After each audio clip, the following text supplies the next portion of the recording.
You're funding Adam's company again? My voice cracked as I stared across the dining table at my father.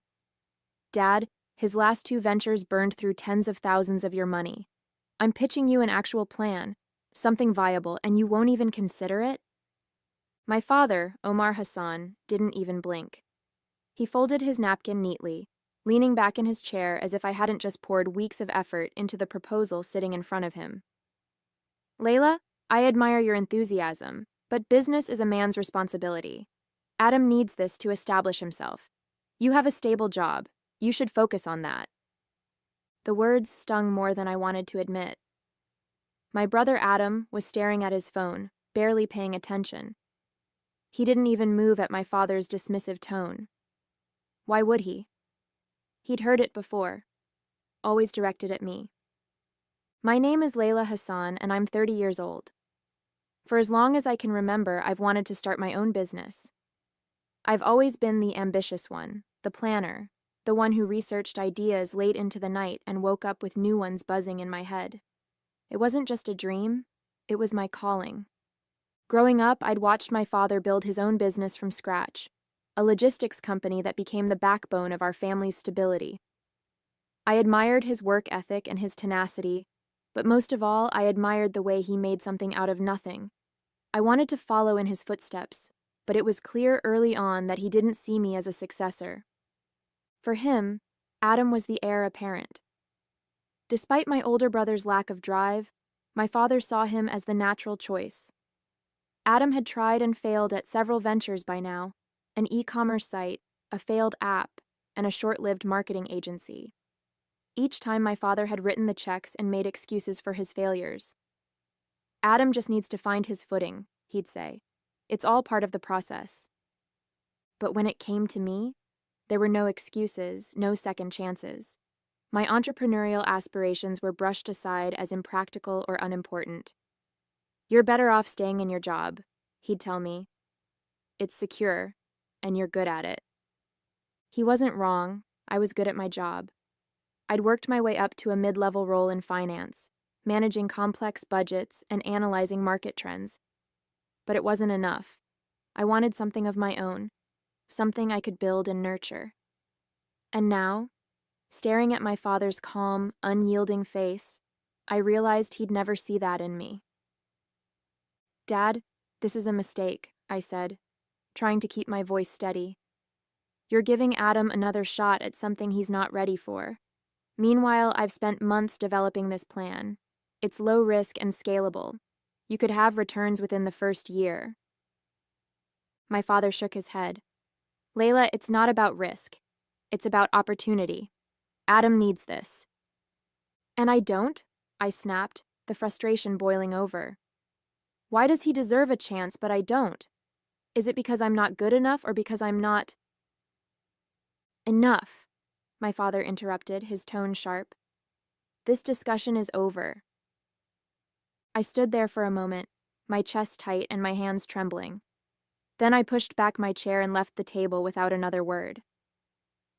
That night, I sat in my tiny apartment, staring at the proposal I'd spent weeks perfecting.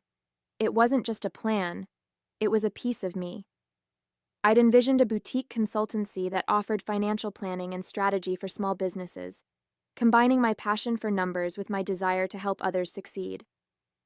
I'd identified a niche market, created detailed projections, and even mapped out a marketing strategy. And my father had dismissed it without a second glance. I wanted to cry, but instead I opened my laptop. If my father wouldn't back me, I'd figure out another way. I didn't have his resources, but I had my skills, my determination, and my savings. It wasn't much, barely enough to cover the basics, but it was a start. I wasn't going to let his doubts stop me. The next morning, I called Yasmin, my best friend and the only person who'd supported my entrepreneurial dreams from the beginning. I'm going to do it, I told her, my voice shaky but resolute. I'm starting the business. Yes, she exclaimed, her enthusiasm like a balm for my battered confidence. I'm so proud of you, Layla. You're going to crush this. I don't know about crushing it, I said with a weak laugh. But I'm going to try. I can't let him win. I can't let him be right about me. He's not right about you, Yasmin said firmly. He's stuck in the past. This isn't about proving him wrong. It's about proving yourself right. Her words stayed with me all day. I didn't need my father's approval to succeed. I just needed to believe in myself. Starting the business was harder than I expected, and I already knew it wouldn't be easy. I drained most of my savings on registration fees, a basic website, and the cheapest laptop that could run the accounting software I needed. My dining table became my office, and every spare minute outside my day job went into building the foundation of my company. My first hurdle was finding clients. I scoured online forums, cold emailed small businesses, and even went door to door in local shopping districts, handing out flyers I'd designed myself. Most of the time, people were polite but non-committal. "We'll think about it," they'd say, or maybe next quarter. I tried not to let the rejections get to me, but it was hard not to feel like I was in over my head. At night, I'd lie in bed replaying my father's words. Focus on your stable job. Some nights, I almost believed he was right. "Layla, you need to stop beating yourself up," Yasmin said one evening as we sat in my apartment, brainstorming ways to get my name out there. "This is how it goes at the start. You're planting seeds. They'll grow. You just need to give it time." Yasmin had become my biggest cheerleader and unofficial business partner. She worked as a graphic designer, and when I told her about my idea, she immediately offered to help with branding. She designed a logo, spruced up my website, and created sleek, professional-looking brochures that made my little operation feel more legitimate. "I don't know what I'd do without you," I said, watching her tweak a design on her tablet. "You'd figure it out," she replied with a smile.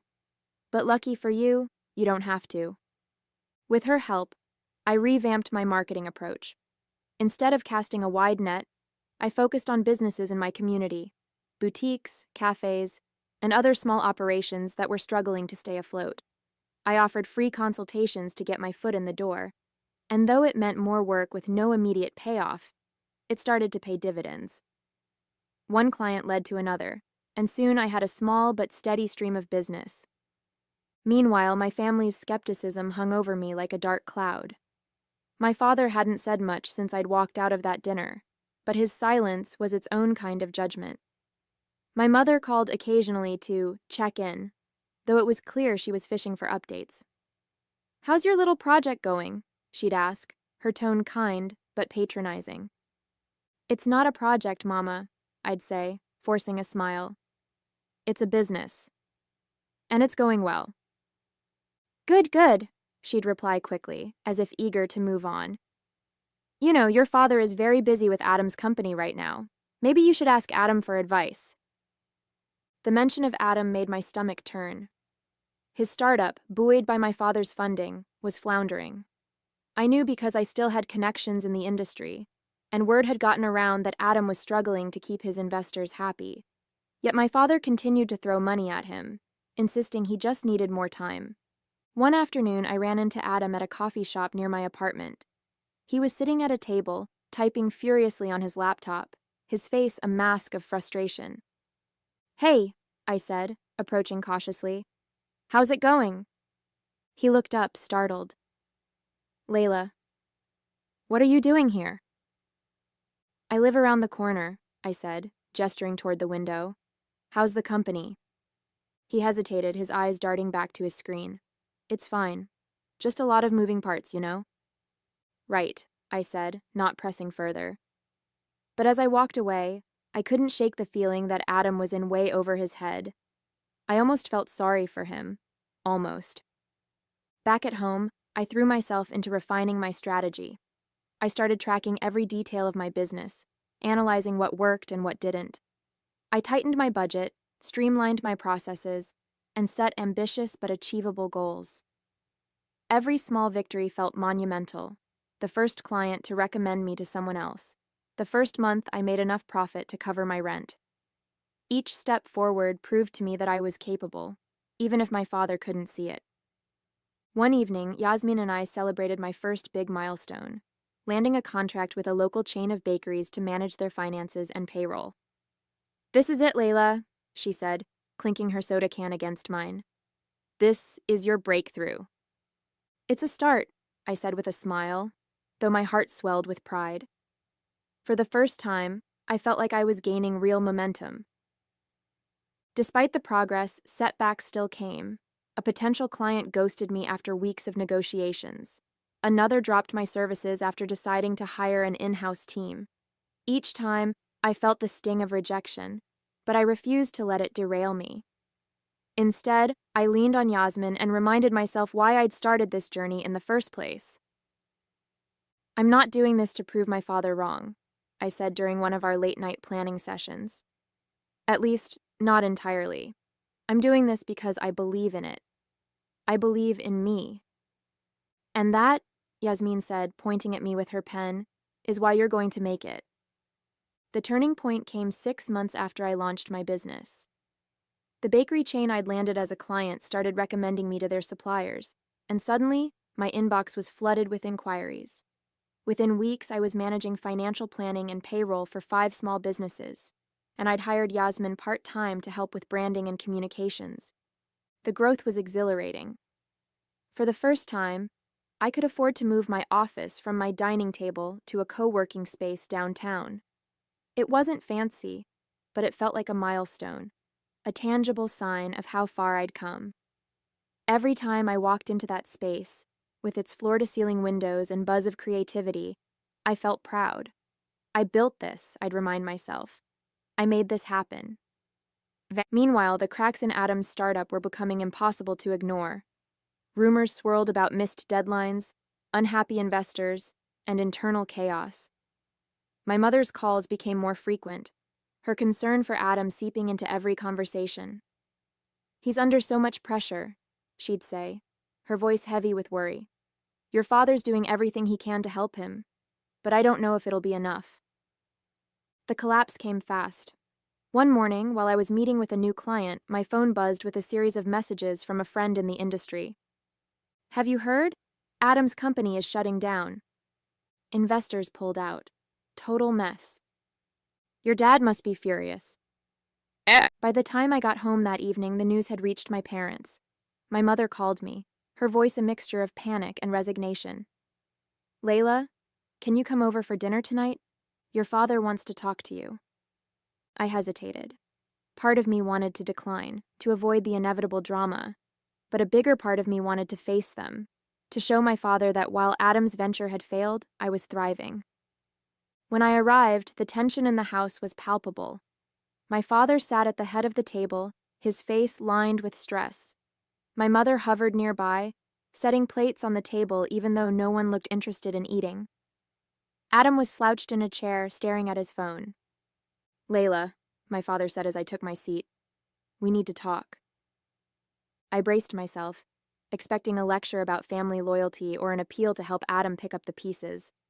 Instead, he surprised me. "I've been hearing about your business," he said, his tone measured. "You've built something impressive." For a moment, I couldn't speak. I'd waited so long to hear those words from him that I didn't know how to respond. "Thank you," I said finally, keeping my voice steady. "It hasn't been easy, but it's worth it." He nodded, his eyes flicking to Adam, who was still scrolling through his phone. Adam's company didn't work out. I thought I was helping him by giving him what he needed, but I see now that I wasn't helping either of you. I stared at him, hardly believing what I was hearing. "What do you mean?" "I underestimated you," he admitted, his gaze meeting mine. "I thought Adam needed my support more than you did. I was wrong. You've proven that." Adam finally looked up, his face a mixture of frustration and embarrassment. "Dad, this isn't about her," he said, his voice defensive. "My company didn't fail because of me. The investors—" "Enough, Adam," my father said sharply. "You're not a failure, but you weren't ready. Layla was." The room fell silent. I could see the weight of my father's words settling on Adam, and though part of me wanted to feel vindicated, I also felt a pang of empathy. I knew what it was like to feel dismissed, to struggle to prove yourself. The difference was I'd turned that struggle into fuel. Layla, my father continued, his voice softer now, I'm proud of you. I should have told you that sooner. You've shown me what it means to fight for something you believe in. I see that now.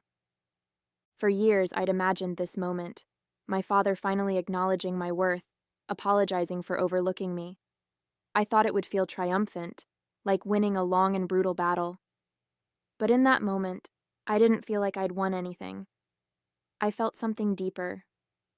Peace. Thank you, Dad, I said, my voice steady. I didn't do this to prove you wrong. I did it because I knew I could. And I hope now you can see that too. He nodded, his expression heavy with a mix of regret and pride. I do, he said simply.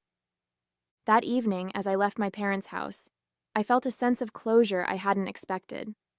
My father's words couldn't undo the years of doubt, but they were a start. More importantly, they weren't the validation I needed anymore. I'd found that on my own. The weeks following that dinner were quieter than I expected. My father didn't bring up Adam's failed startup again, but the tension between them seemed to ease. Adam still carried the weight of disappointment, but he began asking me questions about my business, questions I never imagined he'd ask. One evening, he called me out of the blue. Layla, he started, sounding hesitant. How do you manage your client relationships? Like, what keeps them coming back? I almost dropped my phone. Are you asking for advice? Yeah, he admitted. I mean, clearly you're doing something right. I don't want to make the same mistakes again. For a moment, I wasn't sure how to respond. Part of me wanted to bask in the irony, my brother, the golden child, asking me for guidance. But I could hear the sincerity in his voice, and it reminded me of how much I'd wanted that same validation not long ago. It's about trust, I said finally. You can have the best product or service in the world, but if your clients don't trust you to deliver, none of it matters. You have to show them you're invested in their success. Huh, Adam said thoughtfully. That makes sense. Thanks, Layla. The call ended, but it stayed with me. Adam's humility, though tentative, was a sign of growth I hadn't expected. My father, too, began to change. He stopped referring to my business as a project and started asking real questions about my clients, my strategies, and my long-term goals. He even offered to connect me with a few of his old contacts, though I politely declined. I wasn't ready to mix family and business again, not yet. Still, his support meant something. One afternoon, he visited my office for the first time. It was a modest co-working space, nothing like the sprawling headquarters he used to run, but he seemed genuinely impressed. You've built something remarkable here, he said, looking around. I'm proud of you, Layla. I smiled, the words warming a part of me I hadn't realized was still tender. Thank you, Dad. That means a lot. But the biggest change was within me. For years, I'd tied my worth to my father's approval, waiting for him to see me as capable. Now I realized I didn't need his validation or anyone else's. My confidence came from knowing what I'd accomplished, from the risks I'd taken and the lessons I'd learned along the way. Running a business wasn't just about profit margins or client retention. It was about resilience, creativity, and believing in yourself even when no one else does. And I'd proven to myself that I could do it. One evening, as I sat in my office wrapping up for the day, I looked out at the city lights and thought about how far I'd come. My family dynamics were shifting, slowly but surely. My father and brother were learning to see me not as the underestimated daughter or sibling, but as someone who could stand on her own. And more importantly, I was learning to see myself that way too. The journey wasn't over. I still had goals to achieve, clients to win, and challenges to overcome. But for the first time, I felt truly independent, truly capable. This was my life, and I was living it on my own terms. 6 months later, my business had grown beyond anything I could have imagined. What started as a one-woman operation at my dining table had become a small but thriving consultancy. I'd hired 2 part-time employees to help manage the workload, and Yasmin had officially joined as my creative director. Together, we were helping small businesses turn their finances around, one spreadsheet and strategy at a time. One of my proudest moments came when a regional business magazine featured me in an article about emerging entrepreneurs. They called my company a shining example of grassroots success, and when the article was published, I sent a copy to my parents. My mother called immediately, her voice brimming with pride. "Layla, this is incredible. Your father's already framed it for his office." The thought of my father proudly displaying an article about my business was almost surreal. For years, I'd wanted nothing more than for him to see me this way, as someone capable and deserving of his respect. And now I'd earned that respect not because he handed it to me, but because I proved it to myself. At family dinners, things felt different. My father asked thoughtful questions about my work, genuinely interested in my answers. Adam, too, seemed to have turned a corner. He'd started working for a marketing firm, finally finding his footing in a structured environment where his creativity could shine. There was no longer an air of competition between us, only mutual respect. "Layla," Adam said one evening as we cleared the table, "you're doing something amazing. I'm proud of you." "Thanks, Adam," I replied, the sincerity of his words settling warmly in my chest. "That means a lot." He grinned. "But don't think I won't steal some of your ideas for my next project." "Only if you pay me consulting fees," I shot back, laughing. The biggest change, though, was within me. Running my business had taught me more than just the mechanics of entrepreneurship. It had shown me the power of perseverance and self-belief. I no longer doubted my place at the table or felt the need to justify my ambitions. I was living proof that success wasn't about who got the first chance. It was about who made the most of it. One afternoon, I stood in my office looking out at the bustling street below. My father's voice echoed in my mind, not the dismissive tone from that dinner months ago, but the proud words he'd spoken more recently. "You've built something remarkable." For so long I'd waited for his approval, but now I realized it wasn't what defined me. I defined me. As I locked up the office and headed home, I felt a deep sense of peace. My business was thriving, my family relationships were healing, and I was finally living a life that felt authentically mine. The road hadn't been easy, but every struggle had shaped me into the leader I was becoming. This wasn't just the end of one chapter, it was the start of something even bigger. My future was in my hands, and I couldn't wait to see where it would take me.